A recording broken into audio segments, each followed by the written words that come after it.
ας πούμε του καπίκιοι. Σκοπός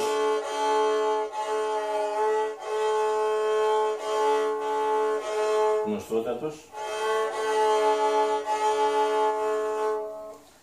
Αλλά θα το παντρέψω τώρα με ένα δύστιχο, παλιά δύστιχα γνωστά, και το ρεφρέν θα είναι ένα του Αντωνιάδη που είναι από τη Χαρά, από το κομμάτι της Χαράς, από τη Μαυροκάλασσα, το ένα. Γιατί ας πούμε λέει όχι, το Νεμαναστηριακή, το Μαντατσιποντική και αυτά δεν μ' αρέσουν αυτά.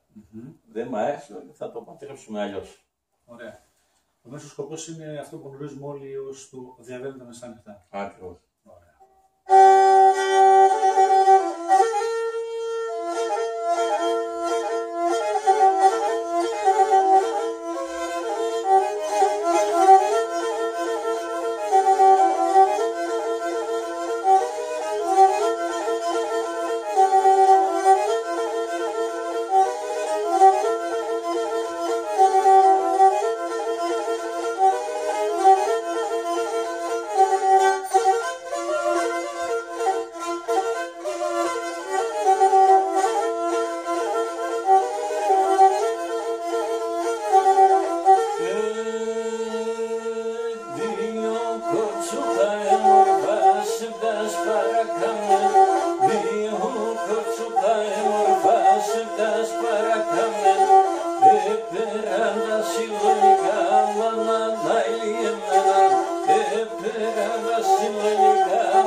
Seven,